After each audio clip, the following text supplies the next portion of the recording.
नमस्कार सभी धर्मी लोगों का आपके अपने चैनल पर एक बार फिर स्वागत है। आज भी मैं आपको फिर से परमात्मा के पुत्र की महिमा और सामर्थ्य जो परमात्मा ने उनको दिया था कि उस महिमा और सामर्थ्य से वो कितनी चंगाई के कार्य करते थे, मृत को भी जीवित कर देते थे।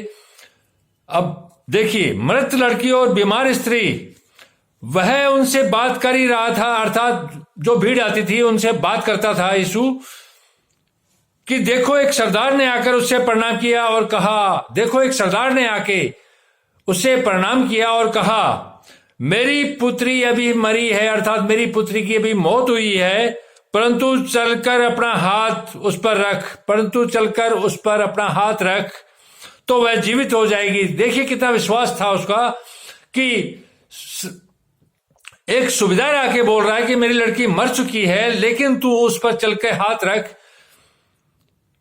तो वह जीवित हो जाएगी, तो वह जीवित हो जाएगी। यीशु उठकर अपने चेलों समेत उसके पीछे हो लिया। यीशु उठकर अपने चेलों समेत उस सुबेदार के पीछे हो लिया। और देखो, एक स्त्री ने जिसको 12 वर्ष से लहू बहने का रोग था, पीछे से आकर उसके वस्त्र के आंचल को छू लिया।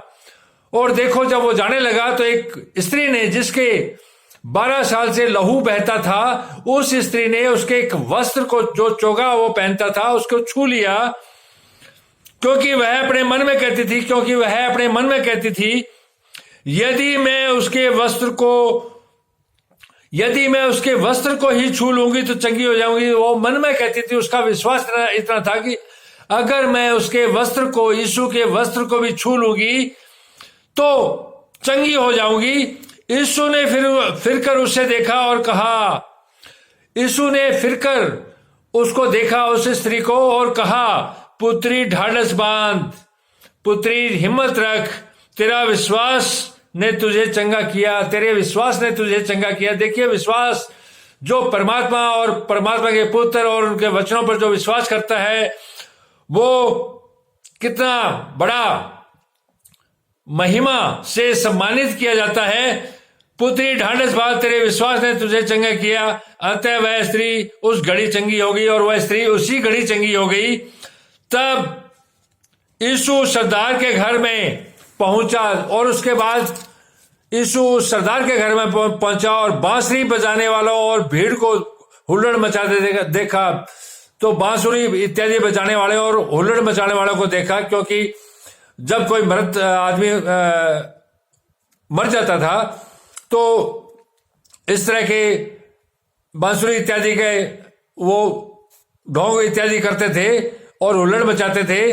तब कहा, हट जाओ, लड़की मरी नहीं पर सोती है। उनको कहा, तुम्हें जरूरत नहीं है बांसुरी बजाने की, ढोंग करने की, लड़की मरी नहीं है पर सोती है, पर सो रही है। इस पर वे उसकी हंसी करने लगे। देखो क्या बोल रहा है, लड़की मर चुकी है, ये बोल रहा है वो लड़की सो रही है। परंतु जब भीड़ निकाल दी गई तो उसने भीतर जाकर लड़की का हाथ पकड़ा। तो जब भीड़ को बाहर निकाल दिया तो उसने भीतर जाकर लड़की का हाथ पकड़ा और वह जी उठी।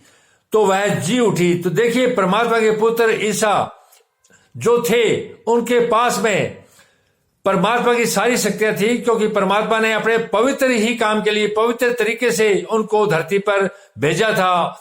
किसी पुरुष ने मरियम को कभी नहीं छुआ था। उसके कुंवारी के गर्भ में परमात्मा के पुत्र ने स्वयं अपने पुत्र को धरती के उद्धार के लिए डाला था, ताकि वह एक मनुष्य रूप में आके परमात्मा की महिमा और सामर्थ्य और अनुग्रह का खुला